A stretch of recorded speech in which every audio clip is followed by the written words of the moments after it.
What's up, beautiful people, and welcome back to Modality Monday. I have my good friend and colleague here, my boy John. John, say Hola, hello to the hola. people, man. Say hello to the What's people, good? man. How's There you go. everybody doing? You know how we're gonna start. Go ahead, get hydrated real quick.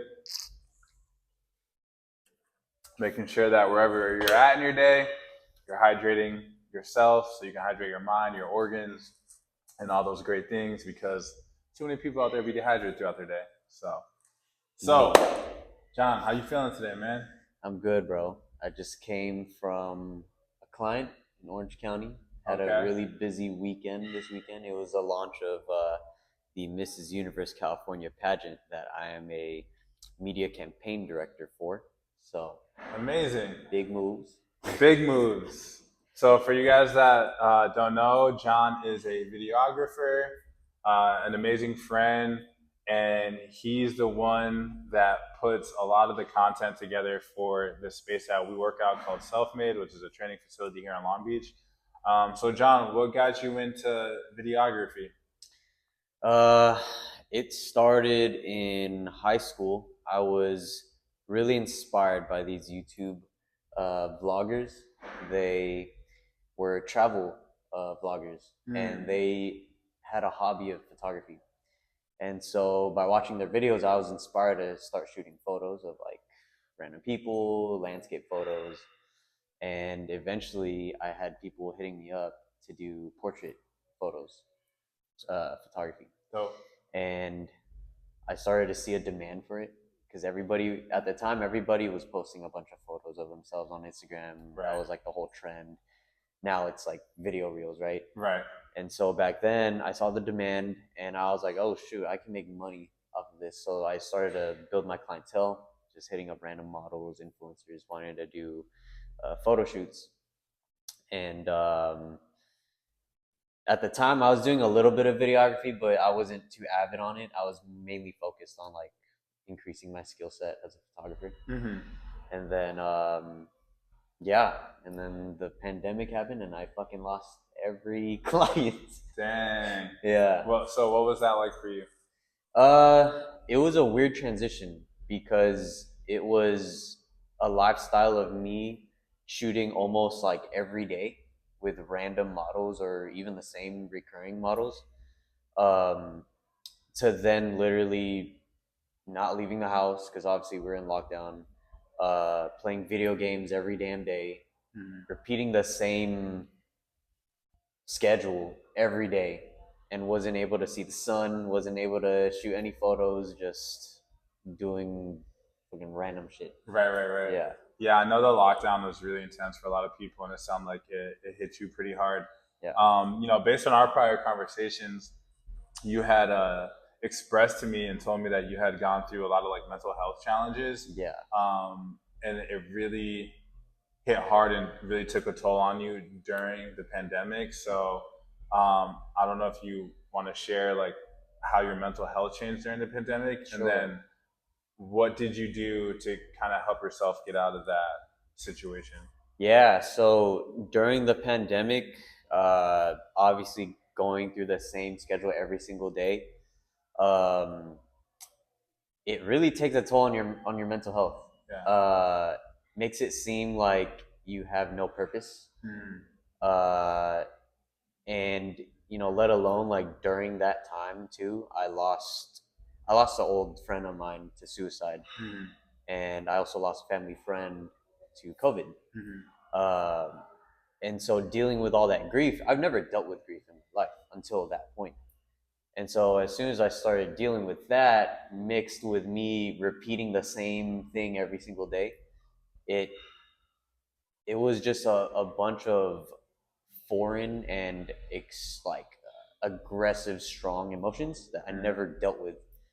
And so it got to the point where I spiraled into developing something called agoraphobia, which essentially is the fear of kind of like leaving your comfort zone. I don't know if it's agoraphobia or neophobia. I forgot.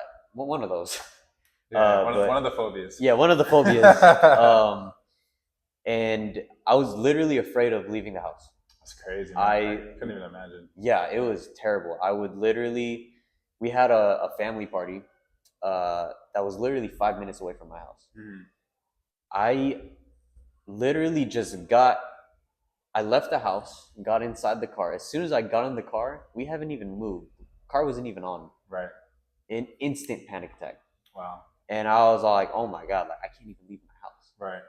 And it got so bad to the point where I became extremely sensitized to so many things, even the most minimal thing, a loud sound or something extremely bright, immediate trigger. And I would just go into this panic anxiety state. And so at that point, I thought my life was over. Right. I was like, oh my God, like this can't be the way my life ends, you know? And so never leaving the house. Yeah, bro. I'm like, I can't leave the house. Like, I can't even like watch movies or shows that I used to watch. Right. Like Squid Game when it came out during the pandemic, I could barely watch it. Bro. That's an intense show too. It is intense. You know? So, now I can watch it like no problem. But before, oh my God, just like the smallest like sight of blood or something. Yeah. I'm like, yeah, I can't watch it at all. That's a trip. Yeah, it was horrible. And so, you know, I literally didn't know what to do, but I knew I had this gut feeling that wasn't it. Right. I knew that there was something to look forward to, as far as just life in general. That there was a way out. It couldn't just be that. Right. And so I would literally pray every single day, like, God, like just give me a sign or give me something to at least start the process of like getting out of this rut. Right. And so one day I just randomly looked up on Google how to get rid of anxiety. And literally the first thing that popped up was a guy on YouTube. His name's Sean Kassan. He does like anxiety, mental health mentorship. So he kind of knows like that whole aspect of mental health, and he's followed a doctor who sadly passed away. Her name's Dr. Claire Weeks, where she talks about panic disorder, anxiety disorder, all that stuff. And I literally just started watching his YouTube videos, listened to every single thing that he said, and it's pretty repetitive. Yeah. Because I mean, at the end of the day, whatever it is, in terms of general anxiety, the approach of kind of like of healing is the same thing, and that's essentially what do they call it? CBT, cognitive behavioral therapy. And I'm not a mental health professional. Yeah, cognitive behavioral therapy. Yeah. That's what. Yeah, and so every single video, it would be about a new topic of what types of triggers there are.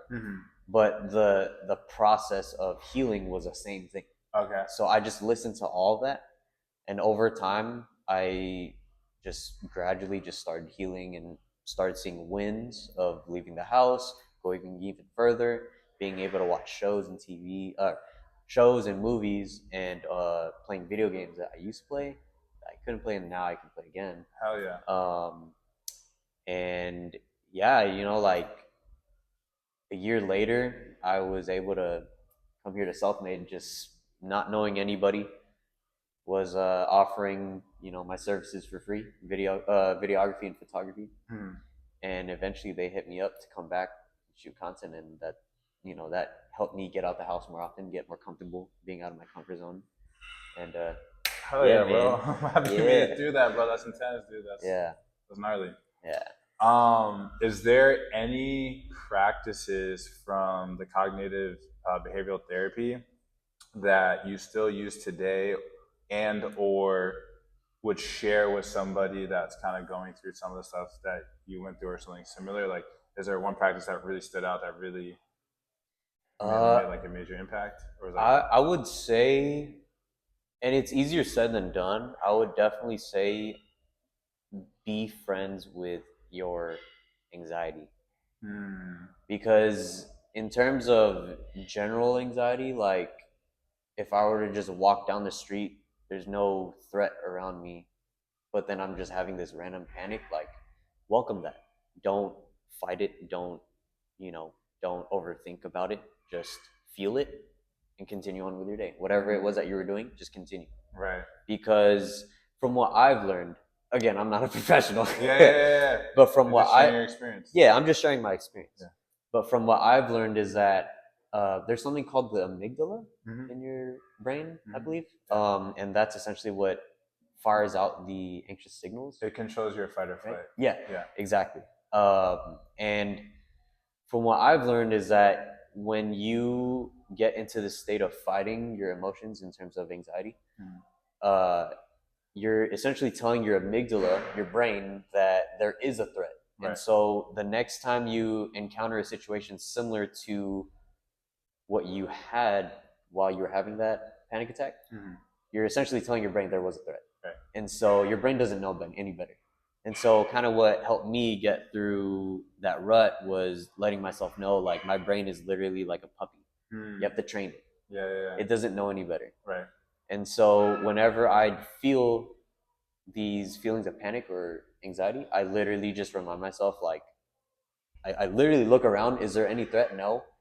If there's no threat, then just let it be. Right. Just literally feel the emotions. As debilitating and strong as they feel, you have to just let your body feel it. Right. And then eventually, over time, your brain starts to learn. And then by the time you experience the same situation again, that your amygdala is not essentially going to be producing much of those fight or flight signals. Right. And so that's healing. That's a powerful practice, man. Yeah. What's the saying, right? To grow through it, you got to go through it. Yeah. You know. Yeah. And it's kind of the same concept I see as like working on past traumas in a sense, right? Mm-hmm. I work with a lot of clients in like the mental health space, right? And I've had a lot of mental health work on myself, and it's like maybe you've gone through traumas in your life, and a lot of people don't like going back to that energy or back to that feeling, and so when they do, it's like this really intense feeling. And what do? We sex it away, we drink it away, we drug it away, you know, whatever it is to kind of like numb it and keep it closed. But it's something that needs to be acknowledged, and if it doesn't, it keeps coming up in more and more intense ways until finally, you know, you explode. Yeah. And so I tell people, it's like, instead of running from it, just allow it to be. It's really a part of you that's looking for love, right? So it's in a sense of like you keep trying to fight it, or you keep trying to make the situation worse by fighting against it, like trying to fight against the anxiety. It's just going to cause more problems and more troubles. But if you allow it just to be and kind of just not overanalyze it and just let it be, just bring your awareness to it, it takes more of that intensity away, so that the next time you're maybe, let's say, a family member that did something traumatic to you, when you think about the person, the more that you allow it just to be and not fight it, those emotions, it becomes less and less intense, to the point where maybe if you're around that person again, it's too intense or you can't be around. But since you've done the work of just allowing those emotions and feelings to come instead of trying to fight them, you can actually be around the person and maybe then express, hey, when I was younger, you did this to me, or the situation happened that made me uncomfortable. Yeah. And then that's when the breakthroughs start to happen. Right. And it all starts with being able to get to a point where you can just allow yourself just to feel and be, and let these things come to the surface. So really powerful practice, and I'm really happy that you were able to have that experience and share that. It kind of even goes back to, like you were saying, how you got into your craft and your profession. You were inspired by seeing videos on YouTube, you know, that got you into it.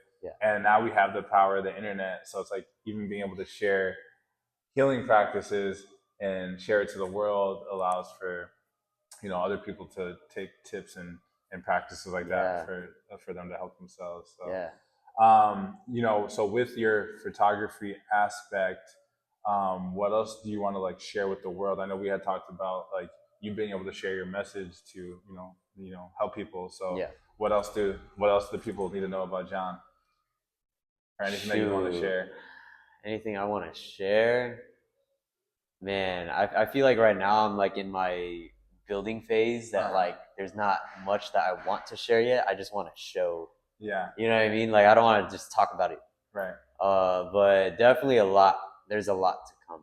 That's for sure. Yeah, well, we're ready for it. We're looking for it, brother. You have a very powerful story, and Appreciate it. I think you. It seems like you're in the beginning of, like you said, you're in the building stages. So you're building the foundation right now to get to the point where you can share more and more of your story with people. And I'm really thankful that you allow me to be able to allow you to share and, you know, be on this platform so far.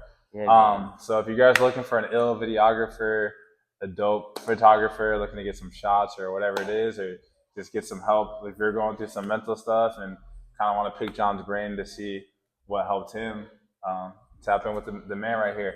Any last messages for the people? Anything else that you want to share? Uh, Whatever it is that you're going through, it can be extremely debilitating, probably feeling hopeless right now. I can guarantee you, whatever it may be, there's always a way out. You just need to keep pushing, keep staying on track.